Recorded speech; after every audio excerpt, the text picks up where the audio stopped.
Hey everybody, I'd like to call this meeting of the Brooklyn City Council to order. Mary Jo, please do the roll call. Meg Ryan Shaki. Here. Andy Selhertz. Here. Kathy Pucci. Here. Mary Belvier. Here. Kevin Tansky. Here. Barb Politsky. Here. Ron Van Kirk. Absent, excused. Please join me in a pledge of allegiance, and also after that, please remain standing for the opening prayer by Councilwoman Politsky. I pledge allegiance to the flag of the United States of America and to the republic for which it stands, one nation, under God, indivisible, with liberty and justice for all. Lord, we thank you for the opportunity to serve the city of Brooklyn. We trust that you are present with us as we go about our work. We ask you for the wisdom to use the gifts you have given us to make decisions beneficial to all of our residents. Gracious God, we pray for unity, peace, and prosperity that we recognize must come from your guiding hand. Bless our nation and our city, diverse but united, under one flag and one God. Send your Holy Spirit to guide us as we work together for the good of all. And we ask this in Jesus' name. Amen. Amen.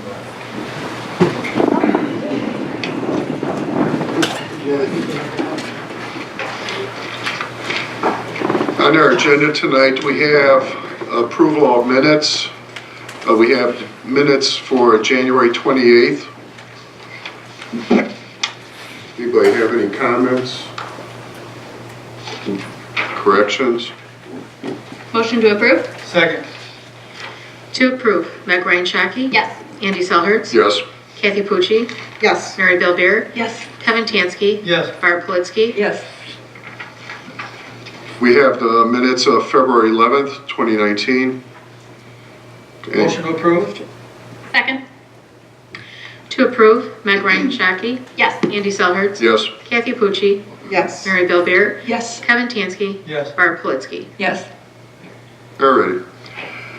At this time, we will have the public session. If anyone in the audience has anything to say for the good and welfare of the city of Brooklyn, please step forward, state your name and address, and you will be recognized.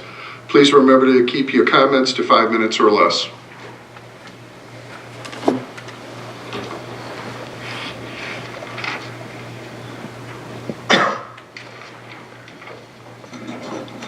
Good evening, everyone. Victor Ardito, 7439 Outlook Avenue. In the previous meeting, financial meeting, they mentioned about regarding street striping. I had a couple comments on that. Being an avid motorcyclist, when they do the street striping, they also put like small beads, glass beads, to help reflective, and sometimes they throw tons of them down. In cars, it's not so bad. You're on a motorcycle, there's a good chance. At times you can go down, because it gets real slick. The other thing is, after Ridge Road was redone at Northcliffe, when you're heading south on Ridge to make a left into Northcliffe, the lane it swerves out to the left. So when the people are making a left coming out of Ridge Park Square there from Northcliffe, they have to make an exceptionally wide left to get onto Ridge Road North. Is there any possibility they can correct that, or is that some state issue now, which to me doesn't make sense because it takes you on in an abnormal turn? And another thing, years ago, I've been around here a few in Brooklyn, the traffic lights at the library. Years ago, you had when you were coming from the library, or I believe the street across the street is 67th from the projects, you had left turn arrows which let everybody know it was your turn to turn. Years ago they replaced that lights, I don't know how many years ago, but they're gone. And at times when you are going out there, the person at the other aisle is waiting to see are you going first? Because they don't realize your light's red. Thank you. Is there anybody else? All right, we'll move. Oops, sorry. My name is Joe Bartozik. I live at 4177 Dawncliffe Drive. I've spoken to some of you recently about the trash can code and the particular neighbor that must have something against my family or myself. I was told that the ordinance would be enforced at least on my street. Since Wednesday, February 6th, when I received a written notice from the city there were 12 houses whose cans were still visible from the street, and that was just from Memphis to my house. Either they have money to pay the fine or disregard the notice that I received, or never got the notice. I moved my cans to the backyard after speaking to several council members that evening. My in-laws lived down the street, and they asked a neighbor whose cans are visible if they received the notice, which they did not. I don't understand how one unhappy, jealous, or just a bully of a neighbor can choose to pick on a fellow neighbor, and anonymously at that. The very first notice we received last year, we were on vacation. My cans were in front of an SUV. This person had to come onto my property and take pictures, and have said supposedly have taken pictures since then. It's gotten to the point where my wife, who's a stay-at-home mom, has been so shaken by this that we've actually installed cameras. We should not have to live like that. I feel this ordinance should be enforced citywide and not just on calls by nosy neighbors. This way that we can stay clear of that neighbor. I understand the purpose of this, but feel it should be looked at and possibly revised. I have pictures of my cans where they normally go, and 74 other houses in the city that are in violation of this, including city-owned property. I have asked to build some sort of house or guard so that this does not upset that neighbor, and have been told no, even though city-owned property has this such thing. I'm sorry, I lost my place. My wife and I love this city. It is our first home. We have a graduate who graduated with honors from the high school and a 15-year-old in accelerated classes with straight A's. Our two little ones are in first grade in St. Thomas More preschool. We want them all to graduate and have a great experience in Brooklyn, but this has put a huge damper on it, so much so we've discussed moving. I appreciate your time listening to this, and I appreciate Mr. Selleck and Mr. Tansky for speaking to me several times on this matter. Thank you.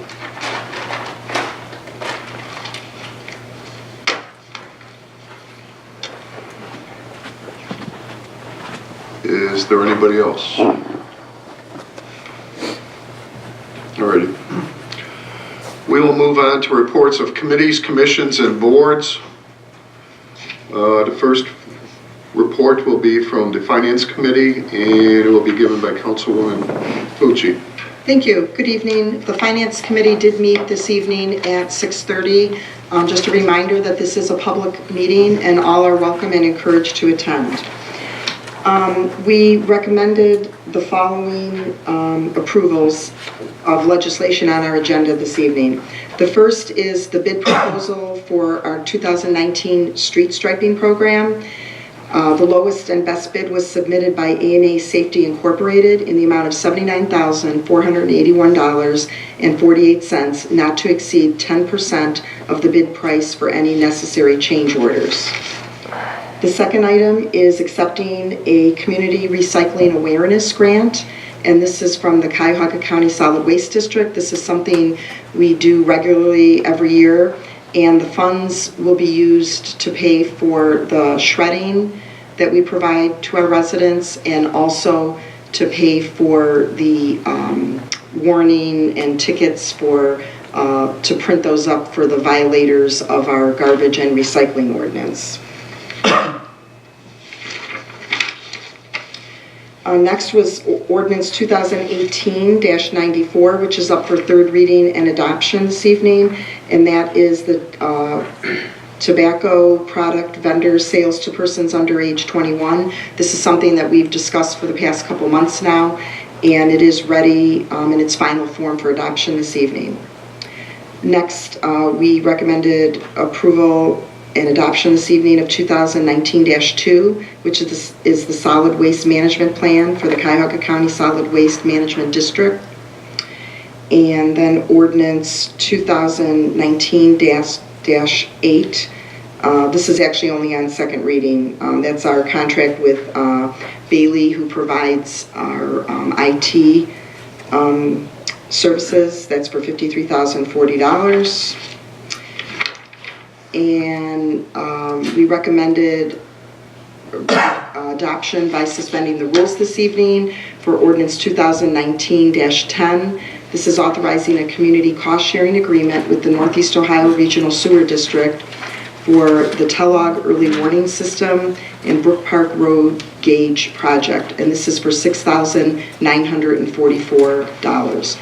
We had a report from our finance director, which I'm assuming you're going to provide the information on the January numbers, or okay, so he'll go into detail when it's his time to report. And we're also looking at a tentative date of June 3rd for our 2020 budget meeting. And Mayor Gallagher provided an update on a reorganization of Mayor's Court, and also that we received a supplemental grant from the county for the $50,000, which will be used for home maintenance for residents.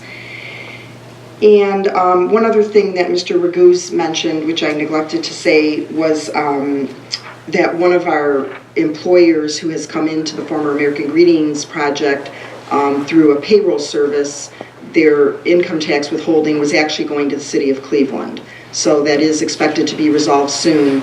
So our numbers for last year and then also just a short time beginning this year in January don't reflect the collections for that one particular employer. And I believe that completes my report. Thank you. Thank you. Next, we'll have a report from the Recreation Board, and it'll be Councilman Tansky. Thank you.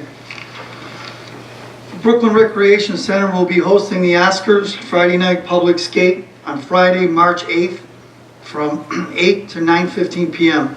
This event is open to the public. Be sure to wear your best Oscar attire for this fun event. It's a fun night. Registration for Brooklyn's youth baseball will begin on March 1st and will run through May 6th at the Brooklyn Recreation Center. You can register in person or online at www.activityreg.com. Fees: Brooklyn residents $55. If your child attends a school in Brooklyn, $65. Non-residents $75. 3-year-old T-ball $50, resident or non-resident. All participants must bring a copy of their birth certificate at the time of registration. All residents, including St. Thomas More and Heritage Christian, must have a current Brooklyn resident ID card. $15 late fee will apply after the deadline. If anyone would like to be a volunteer coach, please indicate your interest at the time of registration. For more information on any of these programs, please contact Maria McGinty at 216-635-4284 or mmcginty@brooklynohio.gov. The next Recreation Board meeting will be held on March 18th in the Rec Center meeting room at 7 p.m. And that concludes my report. Thank you. Next report will be from the Domestic Abuse Commission, Councilwoman Ryan Shockey. Thank you, Mr. Selhertz. The Commission is still working on getting posters out to local businesses, both for the public and for employees, about the types of abuse and the resources that are out there to help anyone in these situations. I also recently reached out to the student council advisor at the high school in attempts to involve students in a poster making contest. February is Teen Dating Violence Awareness Month, and while the month is almost over, it's important to continue to inform students on what a healthy relationship looks like all year round. And that concludes my report. Thank you. Next report will be the Planning Commission. It will be given by Mayor Gallagher. Thank you. The next Planning Commission meeting is February 7th, 6 p.m. in the City Council chambers, or conference room, I should say. There are 3 things on the agenda. There's a request from Benderson Development Company for a site plan approval for a new 10,000 square foot commercial shopping center at 7414 Brook Park Road. This is where Best Buy is. Next, there's a request from Eco Site for a new cell tower at 3560 Ridge Road. And finally, there's a request from Ms. Zeisler Morgan for a drive-through facility and patio for Starbucks at 4752 Ridge Road. That concludes my report. Thank you. Next is a legislative update from Councilwoman Balbier. Thank you. A bill was introduced in the Ohio House that will affect anyone who drives a vehicle in Ohio, which is just about everybody. House Bill 62, among other provisions, provides for an increase in the per gallon rates of the motor fuel tax and the motor fuel use tax from the current 28 cents to 46 cents. In other words, this bill would increase the price we pay at the gas pump by 18 cents a gallon, and it would go into effect July 1st of this year. That's a 64% raise. But it will amount to slightly more than 18 cents because the tax commissioner is required annually to increase the motor fuel excise tax rate by the increase in the Consumer Price Index. In other words, adjusted for inflation. The amount of the increase referred to by the bill as the tax adjustment factor is computed by multiplying the 46-cent gasoline tax by the percentage of inflation for the previous year. This portion for inflation would start in 2020 and will take effect July 1st of that year. This addition to the tax for inflation will be made every year. So the bottom line is that in the future, we will be paying 18 cents more a gallon than we are now, plus the amount it will go up each year to keep up with the inflation. And that concludes my report. Thank you. There was an Economic Development Committee meeting this evening at 6 o'clock in the City Hall Conference Room. There were 4 items on the agenda. We had approval of the minutes from the September 10th, 2018 meeting. Second item was review a job retention creation grant agreement application from Premier Development for 4600 Tiedemann Road and authorize a solicitation letter. That is the Keystone property and all that complex, the properties next to it. The City of Brooklyn's job retention and creation grant program assists companies to offset asset costs associated with their projects. With this project, there is a relocation of 125 existing jobs and the creation of 15 new jobs over the next 3 years for a total of 140 positions. Estimated payroll after 3 years is going to be $6.18 million. There's the renovation of approximately 56,000 square feet at total cost of $1 million. The landlord tenant shall make an additional project investment of $6 million towards IT, moving expenses, furniture, construction, and additional inventory and working capital. Based upon this information, the City of Brooklyn is willing to offer a 3-year job retention creation grant agreement for an amount not to exceed $86,000, which is made up for the following 3 years. 30% of total income taxes paid to the City of Brooklyn year 1 estimated at $41,000. Year 2 is 20% estimated at $30,000, and 10% of income taxes paid to the City of Brooklyn in year 3 estimated at $15,000. This was recommended and approved by the Economic Development Committee. We also talked about review and approval of the Phase 2 of American Road extension improvements, with Inogen coming in there and their parking spaces being filled up. With Medical Mutual coming into it, we approved, recommended, discussed, approved for the south extension with Medical Mutual coming in 2020 to have a roadway in there as being part of it, essential part of it. The fourth item was to review a proposal from CDM Smith, which is an engineering firm, for design services to develop an initial schematic and conceptual design images for possible road improvements along Memphis Avenue and Memphis Industrial Parkway. What this involves is actually trying to look at maybe possibly alleviating some of the problems on Tiedemann Road and actually redirecting stuff coming from the future growth and with the IRG properties, with Medical Mutual, with Ferris Metals and everything, actually having them go across Tiedemann and building an on-ramp going north into 71. And look at least have a discussion about the possibilities of it. Not that it will happen, but at least we'll have more facts and everything about it. There's other things going on with NOACA, et cetera. So we deferred on this part of the agenda for right now with CDM, and we're going to try to get a little bit more information before we decide to move ahead, but it's a thought process. And that concludes the Economic Development Report. Next report is School Board Liaison, Councilman Ryan Shockey. Thank you. Tomorrow, February 26th at 6 p.m., there will be a district finance forum at the high school auditorium to discuss school finances and why the May 2019 emergency operating levy will be on the ballot. Brooklyn High School Student Council spread positive messages during Random Acts of Kindness Week from February 11th to the 15th. There was an appreciation station board outside the cafeteria where the entire student body had the opportunity to write words of encouragement, thank yous, or quotes to promote kindness. Kindergarten registration starts March 1st for the 2019-2020 school year. If your child will be 5 by September 30th, 2019, believe it or not, they are eligible for kindergarten.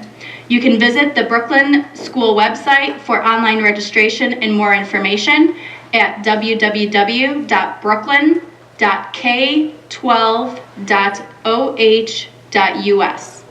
And finally, the weekend of March 7th is the school play, which this year will be Willy Wonka. That ends my report. Alrighty, and we will move on next to council reports. Council members will each speak on items of interest to them, and we will start with Meg Ryan Shockey. Thank you once again. I mentioned last year that I started a group of 40 and under council people throughout Cuyahoga County to collaborate and share ideas. This week, representatives from the group are sending a letter to Governor DeWine and other leaders in Columbus.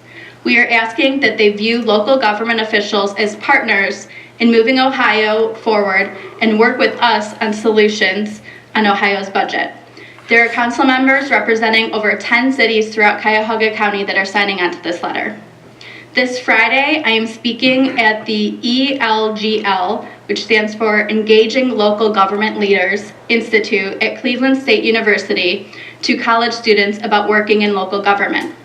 This national organization holds events for college students to inform them about a variety of positions within local government.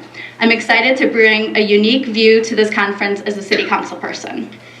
And finally, I had questions that I hope Director Verba can answer in his report. Just about the street striping. I had noticed on the spreadsheet that neither company had checked off about prevailing wages. And I know this is probably under the amount that is legally required for prevailing wages, but also wanted to ensure. I saw we only had 2 bids and was curious why. I believe even in the past we've been struggling to get bids from companies on lower cost projects. I was just wondering about your take on that, and making sure that when we do contract out work, we're accepting bids that offer fair wages for the difficult, labor-intensive work that they do. Thank you. That ends my report. Thank you. Next we'll have Councilwoman Pucci. Thank you. Regarding what Mr. Ardito brought up about the material that they put down, Mr. Verba, on when they are street striping, if you could maybe check with the contractor and find out, I don't know if there's a ratio of how much of that. Okay. Would you follow up with him, please? Okay, thank you. And Mr. Bartosik, just thank you for coming this evening. And just so you're aware, I did speak with Director Kolsar about your concerns, and I understand what your situation is, and as far as your desire to have the law changed where you don't have to put the cans and the garbage and recycling cans, back out of sight. I don't think that's anything that's going to change, and I know that that is not the answer that you want to hear. I can understand completely your frustration that you are singled out on your street because of a complaint, and I did bring up my concern to Director Kolsar, and my personal opinion is that if there is a complaint by a resident about another resident, that if we have an inspector there anyway, that I would hope that they would be also looking to see if there were other violations, because I understand your concern. It really is not fair that you're the only person getting these warnings when there are clearly other people in your neighborhood. And that's something that I did express to Director Kolsar, that if we have an inspector there anyway because of a complaint, they should be looking in the vicinity. Our goal is to have everyone in compliance. The other thing I brought up with Director Kolsar was, I think you had mentioned this, the possibility of an exemption in the winter, and I don't think that's feasible, but what I mentioned to Director Kolsar is, and he agreed that we're not out to just ticket people and fine people, that if there is a situation where there's a snowstorm or, there's a lot of ice or something like that, that we're not going to be going out of our way to ticket people or even give them the warnings when there was clearly, something weather related. So I know that those are not the answers that you are hoping for, but I just wanted to let you know what my follow-up was, and that I think as a city we are very understanding if there is definitely something that's weather related, and for whatever reason people can't get their cans back behind either their fencing like you have or back behind their house. Just a little public service announcement. If anyone has fines on their library card, the library will be having the annual Food for Fines drive, which is the entire month of March. So it's March 1st through the 31st. And there's an opportunity to get rid of some of your fines on your library card and also donate food to the Cleveland Food Bank. And this is something that the library does annually. Basically, if you bring in one of the food bank's Super 6 items, and it does have to be one of them, which is peanut butter, cereal, canned soup, canned vegetables, canned beef stew, or canned tuna fish, for every item you bring in, you can get $1 off of your fines. And there is a maximum of $4 a day. However, you could literally, if your fines were that high, you could do it every single day in the month of March. And it's a way to reduce your library fines and also donate some food to a good cause. So, and they also, if anyone wants to, they also do take monetary donations that do go directly to the Cleveland Food Bank, which is a very worthy cause. And finally, I would just like to welcome our Boy Scouts to our meeting this evening. You are the future leaders of our community, and we're glad you're here this evening. And also, we appreciate everything you do in our community. Thank you. That completes my report. Thank you. Next is Councilwoman Bellbeer. Thank you. Just a couple quick things. First of all, I'd like to tell Miss McGinney, our rec director, of a wonderful comment I heard about the rec center this past weekend. One of my customers comes here to our rec center and just had nothing but wonderful things to say, how nice it looked, how clean it looked. And I said, well, what are you comparing it to? And she said, it's so much nicer now than it was a year ago. So I would personally like to thank you. And she had nothing but wonderful, wonderful things to say about that. So thank you. I appreciate you and all you do there. Secondly, I'd like to thank all those that donated for the school. We had a couple functions that were just these past couple weekends, and I know it's hard always to go to all these and support them, but I thank everyone that supported them, everyone that donated them. It's so important to our schools and to the students. And I too would like to welcome all the Boy Scouts out there. It's so nice to see such young men so actively. And Mr. Kurlik, it's always nice to see you too, and everybody. Thank you for coming and viewing our meeting tonight. And that's pretty much my report. Thank you. Thank you. Next is Councilman Tansky. Thank you. I would also like to welcome our Boy Scouts to our meeting. And also on these garbage cans to follow up also with Mrs. Pucci's comments. Mr. Kolsar and I have talked about, especially the winter time, on these garbage cans and placing them because there's a lot of snow mounds and there's nowhere to put them in some of these small yards.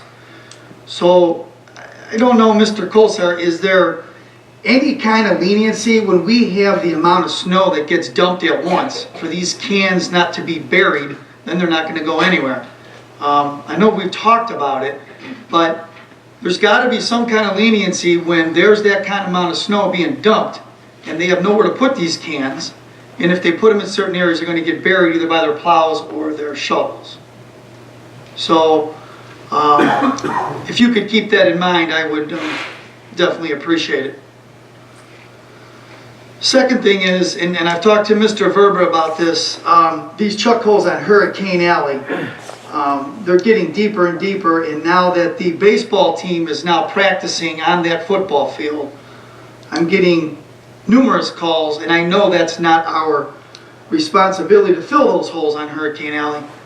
But I was wondering, Mayor, if we could either contact the school or, being in their financial times that they're in, if we could some way drag our hot box out there to at least get some of the holes that are definitely going to destroy our residents' cars.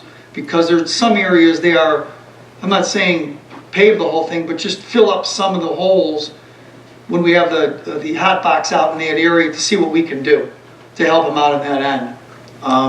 Not so much for them cutting through, but now that the sports is starting, they're starting to use those fields over there, and I'm getting multiple complaints on the chuck holes in that area. So if you keep that in mind, if we can get the hot box rolling out there again, that we could run up through that alley and just hit some of the major holes.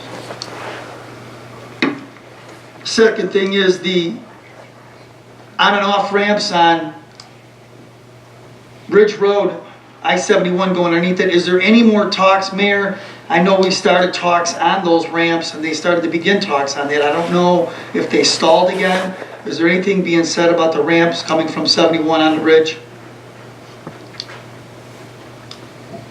I'll cover, you want me to cover my report? Yeah, that's fine. Yeah, that's fine. And that concludes my report. Thank you. Next is Councilwoman Politsky. Thank you. I attended the Mayor's State of the City address at the February Chamber of Commerce meeting. If you were unable to be there, the Sun Post had a great article on it on Thursday, February 21st. And a special shout out to Officer Dan Meadows, who took the polar plunge last Saturday to benefit the Special Olympics. Officer Meadows, I hope you raised a lot of money for such a good cause. I can't remember having winds like yesterday and today any time in the past.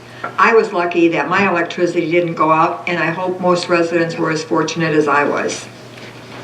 The Laurel Garden Club will host a presentation by Mr. Mel Hauser on making your yard organic at our March 12th, 2019 meeting in the community room of the Brooklyn Fire Station on Memphis Avenue at 7 p.m. If you would like to learn about simple ways to make your yard safer for your children and pets, please consider attending. You do not have to be a member to attend. And don't forget the Taste of Brooklyn coming on April 6, 2019. You can get tickets from any chamber member. That ends my report. Thank you. I've only got a couple things, as was mentioned before, to play, not this weekend, but the weekend after, Thursday, Friday, Saturday, Willy Wonka musical department and all the other students involved with it. All that in the past years has always been good stuff, so I'd recommend highly to go out to it, see it. In regards to Mr. Bartosik with the trash cans over on Dog Cliff, you and I have talked once, twice, a couple times. I've talked with Mr. Kolsar, if he wants to fill in a little bit later, but my discussions with him, their policy has been to be somewhat lenient during the winter months and all this and that. We had a good discussion about it. When I thought we had the issue resolved, and it seemed to kind of flare up again. Once again, you say somebody in that neighborhood. When I talked with Mr. Kolsar again, we came up with a game plan of not knowing exactly who in that neighborhood was actually to have somebody canvass that whole neighborhood and cite everybody, or at least give not cite, but a warning notice to everybody in that neighborhood. Not to pick on you, but everybody's fair with that. Hopefully that would have worked. I haven't followed up with it. I don't know. I'll let Mr. Kolsar, and probably he deferred it also over to Mr. Verba. So we try to be fair with everybody on it. Do understand with the winter months, as Mr. Tansky said, it's difficult, especially with some of the elder people. So you try to be humane about it also. We'll try to see if we can still work something out. I agree with Mrs. Pucci. Reason it was put in years ago is just appearance of the city. Probably not going to see much change of it, but we'll see what we can do and try to work with it. That's the best I can tell you right now. And on to the next thing is the mayor's report. Thank you, Andy. I first want to thank the Boy Scouts Troop 319 for having me out last Saturday as I participate in you earning your government badge. I had a lot of great questions from this troop about how our city government works, what's going on.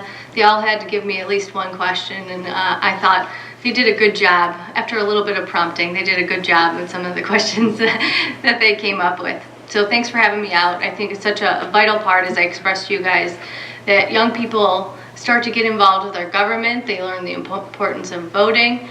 So I commend you guys for your actions and your progress towards that. I also want to thank Brooklyn Schools for having me out to the Right to Read Week. I had a chance to read a couple books to some of the first grade class. They do this every year, invite some of our staff out. And it's just really a great way to participate, talk about the importance of reading. It's such a vital part of the development of every child. And I really commend the school for pushing that during that week. Also, I want to express some thanks to my colleagues, my fellow mayors, for selecting me as part of the executive committee for the First Suburbs Consortium. I think that being added during this time will definitely give Brooklyn a good position as the county is pushing out some housing programs. I think that being part of this conversation with these other couple mayors will play a nice part in Brooklyn moving forward in our housing stock and our progress. Thank you to the Westbrooks for hosting me last week as I spoke to some of the residents that live there. I will be going out to the terraces this Wednesday, the 27th at 5 p.m. if you want to stop by, answer any questions, give a little update of what's going on in the city as I continue to cover these every year, the different apartments during the winter months. As Andy said, TAPS Packaging Solutions came into the city for economic development proposal and incentive package to move into where Keystone is about to leave. As I expressed when we heard about Keystone leaving, as one door closes, one opens, and this is a higher payroll than what we're currently seeing at Keystone right now. So I'm looking forward to a long successful relationship with this company, as they've been in the city of Cleveland since 1906. And I look forward to them being in our city just as long, and as they continue to grow, invest in their business, in the technology. And as we lease up the rest of the space in that building, I've heard from Premier Development that they have somebody that's looking, and also in the old J.D. Norman building. So it's great to see a lot of movement in Brooklyn right now. Kathy Pucci mentioned, I said that the supplemental grant, we were chosen is to receive the supplemental grant. It hasn't been confirmed by the county. It's actually tomorrow's meeting, which is generally just a formality. But this is great news for the residents of this community. This supplemental grant for the exterior home maintenance program, we are offering residents up to $3,000 to do exterior maintenance to your home. We're going to have some parameters to this grant, and we're going to kick this out through a letter and some other information, and also in our newsletter. The residents that we're really seeking to help, we're going to have a ranking system. I was able to secure an intern through the Cleveland Foundation that will help with the ranking system and kind of push this program forward. It's a graduate student.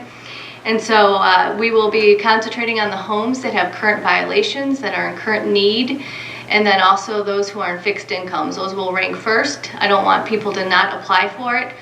So we are trying to expend this money, because we have to, that $50,000 from the county. So if this is something that you're interested in, or you're anticipating doing exterior renovation or landscape update, please look into this. This is the first time offering it, so we don't know how it's going to go. But we really hope it helps residents do some improvements to their home. And then I'd like to talk about, first I'll answer Mr. Tansky. Nothing has moved forward as far as the I-71 Ridge Road corridor. That was a measure taken up by Big Creek Connects when they went to NOACA. We just had a short conversation about somewhat similar to this in economic development in a different context, as something, a corridor on and off the 90 or 71 entrance. I don't know if you will see NOACA pushing for on and off ramps right now. When they did their Vibrant Neo study, they had a ton of federal money to do that. What they were basically saying, in the region, we don't need as many on and off ramp entrances. We actually need less of them. So I don't know how much they're going to be incentivizing or help use that federal money for those endeavors. We weren't taking the lead on it, and I haven't heard much as part of Ridge Road corridor since that happened a couple years ago. Also, the city was awarded, our service director John Verba applied for the county road preventative maintenance reimbursement program, and the city was awarded approximately $33,000. We're going to be doing crack sealing to Tiedemann, Ridge Road, some Clinton Road repairs on crack sealing, curb repair, and base repairs. So, and then the other thing that I wanted to talk about is the trash cans and recycle bins. I really haven't been in the loop on this. I know Mr. Sellards forwarded me the email because I wasn't attached to the original correspondence. But my thoughts are, it's really difficult. We live in a small community where our houses are, pushed together. It's hard to do a lot. And especially in some areas more than others where some residents aren't blessed with long driveways or just not enough space in their backyards. It's something we have to take into consideration. On the flip side, we also have to take in consideration what the presence of our city looks like. So I think we can meet in the middle somewhere, like everything. I think what needs to happen right now is probably a conversation between Mr. Kolsar and John Verba, because I think people are confused on who does the violations for the trash cans and who doesn't. That's really not a building department function. So in their reports, if they can kind of explain the follow-up to this so we can give some kind of context. And that concludes my report. Thank you. Next, we'll have directors' reports. We'll start with the finance director, Mr. Ravuz.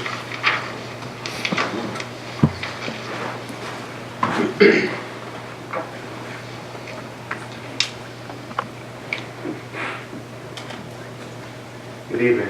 Can everybody hear me? Yep. Okay. I'd just like to present an overview of the January general fund financial statement as presented to the finance committee earlier. Overall general fund revenues are up 8% or are 8% of the estimated amounts and are up 11% as compared to January 2018. Overall commitments, meaning expenses and encumbrances, are 4% higher as compared to January of 2018.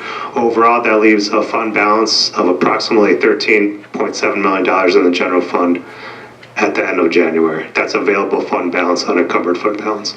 And that concludes my report for tonight. Thank you. Next, I'd like to try to get either Director Verba or Commissioner Kolsar, if you both want to talk about. I'll go ahead. Okay. To respond to Councilwoman Meg Ryan Shockey's questions about the prevailing wage. That job was bid as a prevailing wage job. Okay. When they finished the work, I was instructed it was like a clerical error that should not have been on the spreadsheet. Okay. They will have to fill out the appropriate paperwork in order to receive payment. Thank you. The garbage can, when I talked to Commissioner Kolsar, when he gave me the word about that, because that is under my jurisdiction with the new ordinance that we passed last year, we went down Dawn-Clip that day and we issued 8 to 10 warnings to people that did have their cans that were not behind their house. Unfortunately, the problem with my department is our foreman will do that, and if we're real busy, we don't do it every day, especially in the winter. So that's why we kind of lacked. We'll take a look at it in the future. We'll try to target that street in particular and make sure that all the people that have the cans not in their backyard are issued a warning. They have 24 hours to correct it, and then if not, they get a ticket. So we do give them time. But we did issue several, like I say, 8 to 10 warnings on that street. If that helps at all. Yep. May I ask a question? Go ahead, Just please. to clarify. So when and either of you can answer this, when we receive a complaint, you know, these, whether it's not anonymous or anonymous, who goes out to look at the house that's being complained about relating to this? It depends on the complaint. So in this case, you know, we have handled these types of complaints in the past, and it's also, you know, in the code for us to cite when we're doing regular property maintenance inspections, so that can go along with that. In this case particular, you know, because we've had this kind of ongoing, and you know, I had conversations with Mr. Bartosek and try to work a solution with him, and you know, I understand exactly his concern with kind of being singled out because somebody is calling specifically on him. You know, in those cases too, right.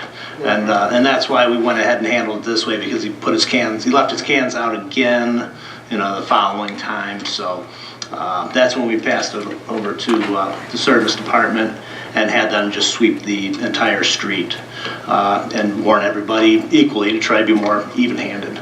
Okay, so I just want everyone to understand. So going forward, if we receive a complaint about a particular home with this type of issue, whether we send an inspector from the building department or our city service department employee, they're not just going to look at the one house, they're going to look at the other houses in the area so that it's fair.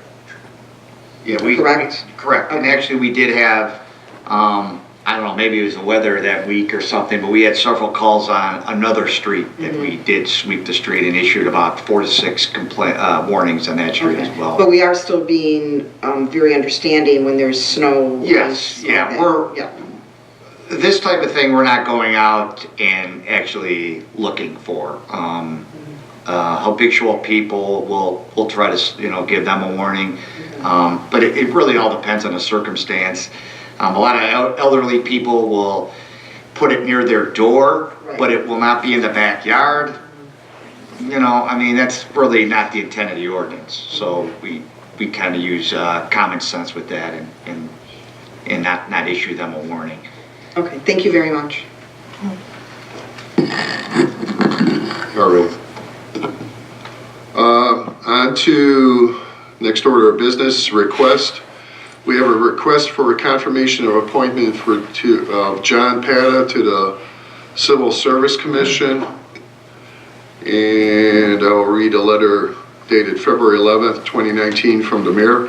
Dear members of council, I would like to request council confirmation on the appointment of Mr. John Pata to the Brooklyn Civil Service Commission. Mr. Pata will fill the unexpired term of Larry Hall, who has resigned from the commission. Mr. Pata's term will expire on January 24th, 2023. I believe Mr. Pata will serve the city of Brooklyn well in this capacity. Please find his resume attached. Thank you sincerely, Catherine A. Gallagher, Mayor. Move to confirm Mr. John Pata to the unexpired term of the Civil Service Commission. Second. To confirm the appointment, Meg Ryan Shaki. Yes. Andy Selhertz. Yes. Kathy Pucci. Yes. Mary Belbeer. Yes. Kevin Tansky. Yes. Barb Politzky. Yes. Next we have is a council confirmation for the conditional use of Raising Cane's. We have a letter from David Colsar regarding Raising Cane's conditional use, location 5180 Tiedemann Road, which is actually the Perkins Restaurant location. Dear members of council, the Planning Commission at its regular meeting on February 7, 2019 granted a conditional use approval for Oleo Development Group for a Raising Cane's located at 5180 Tiedemann Road. This approval by the Planning Commission now requires a confirmation by a majority vote by council pursuant to section 1141.02A5. Sincerely, David Colsar, Building Commissioner. Move to grant the conditional use to Raising Cane's. Second. To approve the conditional use, Meg Ryan Shaki. Yes. Andy Selhertz. Yes. Kathy Pucci. Yes. Mary Belbeer. Yes. Kevin Tansky. Yes. Barb Politzky. Yes. Next we have is a bid approval for the street striping And we have a letter from Mr. Verba dated February 19th, 2019. Dear Mayor and members of council, bid proposals received on Thursday, February 7th, 2019. For the 2019 street striping program, please see the attached unofficial results of the bid opening. After reviewing the bids, I respectfully request acceptance of the lowest bid submitted by A&A Safety, Inc. in the amount of $79,481.48, not to exceed 10% of the bid price for any necessary change orders. Sincerely, John Verba, Service Director, City of Brooklyn. The other bid actually came in at $92,345. Move to award the bid to A&A Safety. Second. To approve the bid, Meg Ryan Shaki. Yes. Andy Selhertz. Yes. Kathy Pucci. Yes. Mary Bellbeer. Yes. Kevin Tansky. Yes. Art Politsky. Yes. Next item in the request is request acceptance of the Community Recycling Awareness Grant, and it was described in detail by Mrs. Pucci in the Finance Committee report.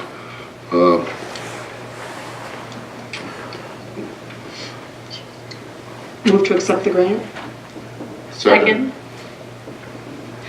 To accept the grant, Meg Ryan Shaki. Yes. Andy Selhertz. Yes. Kathy Pucci. Yes. Mary Bellbeer. Yes. Kevin Tansky. Yes. Art Politsky. Yes. Next, we have legislation from the old business, ordinance 2018-94. It's going to be for third reading and adoption as amended. It's enacting Chapter 729 tobacco product vendors, sales to persons under age 21 of the codified ordinance of the City of Brooklyn, and amending conflicting ordinances. Move to adopt as amended. Second. To adopt as amended, Meg Ryan Shaki. Yes. Andy Selhertz. Yes. Kathy Pucci. Yes. Mary Bellbeer. Yes. Kevin Tansky. Yes. Art Politsky. Yes. Next is ordinance 2019-2. It's for the third reading and adoption to adopt a solid waste management plan for the Cuyahoga County Solid Waste Management District. Move to adopt. Second. To adopt, Meg Ryan Shaki. Yes. Andy Selhertz. Yes. Kathy Pucci. Yes. Mary Bellbeer. Yes. Kevin Tansky. Yes. Art Politsky. Yes. Next one is ordinance 2019-3. It's on second reading. It's amending section 151.03 of chapter 151 of the codified ordinance of the City of Brooklyn, Ohio, entitled Brooklyn Community Improvement Corporation, improving the formation of the Brooklyn Community Improvement Corporation. And this was actually just a date change brought to our attention by Councilwoman Pucci to get everything in order.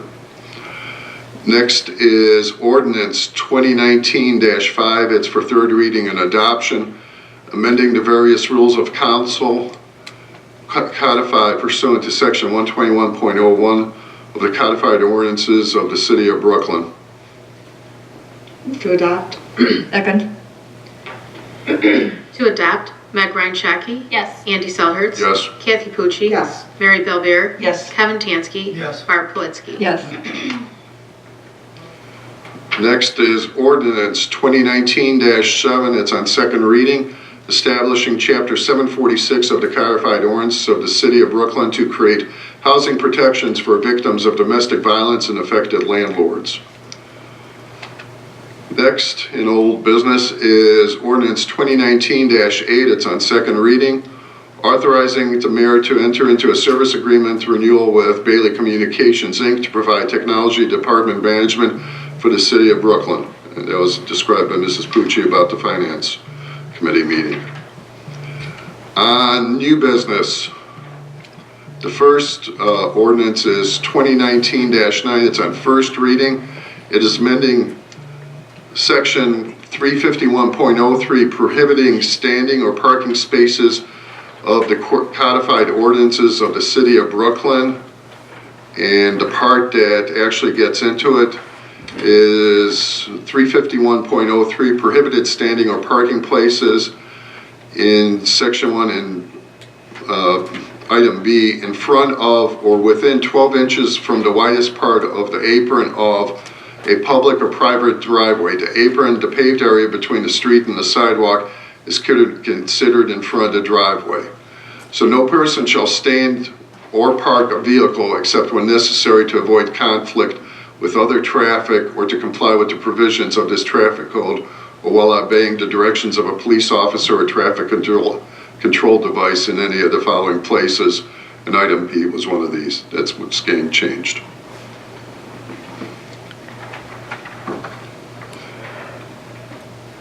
Next ordinance is ordinance 2019-10. It is on first reading. Also being requested for suspension and adoption by the administration. It's authorizing a community cost-sharing agreement with the Northeast Ohio Regional Sewer District for Kellogg Early Warning System Brook Park Road Gauge Project. And it is, whereas the Northeast Ohio Regional Sewer District supports the community cost shared Kellogg Early Warning System Brook Park Road Gauge Project as part of a community cost share project for the city of Brooklyn. Now therefore it is ordained by the council of the city of Brooklyn, county of Cuyahoga, and state of Ohio. The cost of the project is $6,944.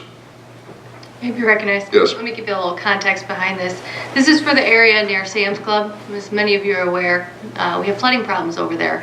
It's considered a 100-year floodplain. When they built, it wasn't a 100-year floodplain.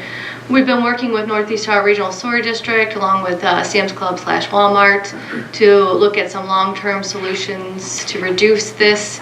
But this is one of the immediate solutions we could offer. It helps our safety forces know when there is an event coming where they're going to have to be called. It's an early warning system. It will just flag when the flood is about to occur prior than what we know right now when we see the water sitting 2 feet in the parking lot. So our police and our fire department will get detections early on, and they're going to be ready for a response, get Sam's Club prepared to have their store evacuated or their parking lot evacuated. Our long-term solution is to hope, right now they're in a 2-year floodplain, to at least increase that to a 25-year floodplain. So they're not consistently getting the effects of these storms. But again, we have to look at long-term solutions, which they've been good to work with, but it costs a lot of money for those long-term solutions. So this is a good temporary fix that we were able to work with the company and Northeast Ohio Regional Sewer District through our community cost share money, which is through Northeast Ohio Regional Sewer District. Thank you. Thank you. Introduced by all, suspend the rules. Second. To suspend the rules, Meg Ryan Shaki, Yes. Andy Selhertz, Yes. Kathy Pucci, Yes. Mary Bellbeer, Yes. Kevin Tansky, Yes. Barb Politzky. Yes. To adopt, Meg Ryan Shaki, Yes. Andy Selhertz, Yes. Kathy Pucci, Yes. Mary Bellbeer, Yes. Kevin Tansky, Yes. Barb Politzky. Yes. Any additional items from members of council or the mayor? Motion to adjourn. Second. To adjourn, Meg Ryan Shaki, Yes. Andy Selhertz, Yes. Kathy Pucci, Yes. Mary Bellbeer, Yes. Kevin Tansky, Yes. Barb Politzky. Yes. Thank you.